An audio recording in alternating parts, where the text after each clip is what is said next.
Hello and good morning, and thank you for coming out. My name is Rodney Watson. I'm from Kansas City, Kansas. I joined the U.S. Army for financial reasons in 2004 after my steady job of 7 years ended. I enlisted for a 3-year contract with the intentions to be a cook and not any combat roles. I wanted to support the troops that were serving in some kind of way without being involved in any combat operations. In 2005, I was deployed to Iraq, just north of Mosul, where I was told that my duties as a cook would be to supervise and to ensure the local nationals in the dining facility were preparing meals by military standards. But instead of supervising in the dining facility, I was performing vehicle searches for explosives and contraband and weapons. I also operated a mobile X-ray vehicle that scanned vehicles and civilians for any possible explosives that could enter the base.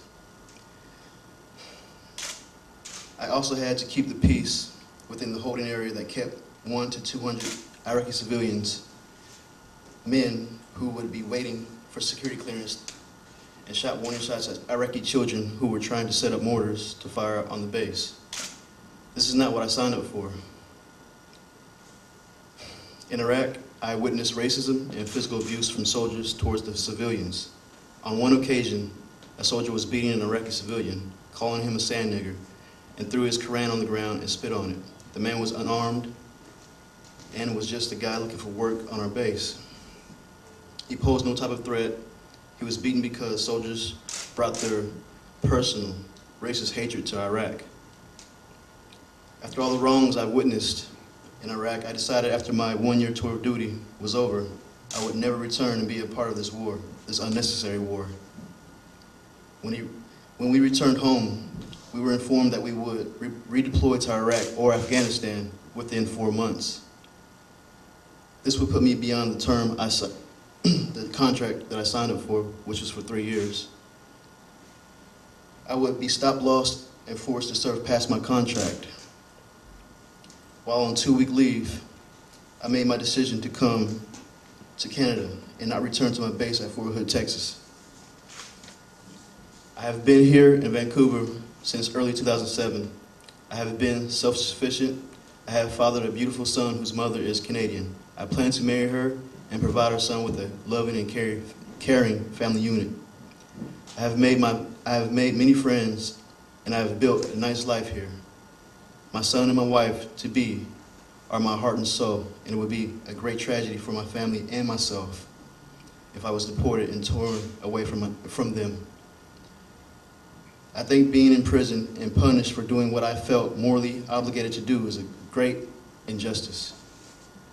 I appeal to the Canadian government to honor their tradition of respect for human rights and support my decision not to participate in this unjust war.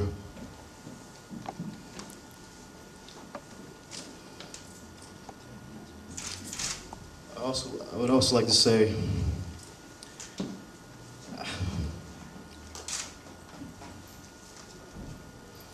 the hardest thing for me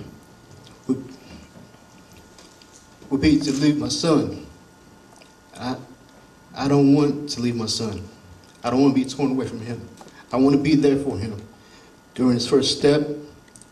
Every waking moment, I want to be there. And I know if I'm deported and sent to prison, I will not be able to see any of those moments for who knows how long.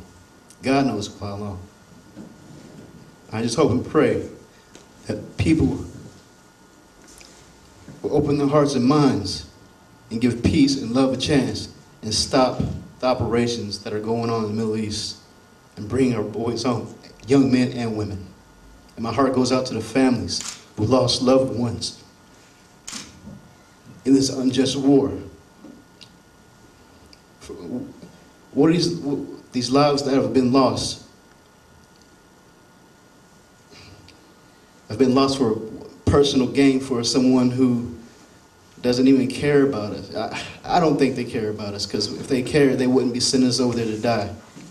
And I believe that people, if they come together, we can create that spark, that change, and to stop this unjust war. And that's all I have to say. Thank you.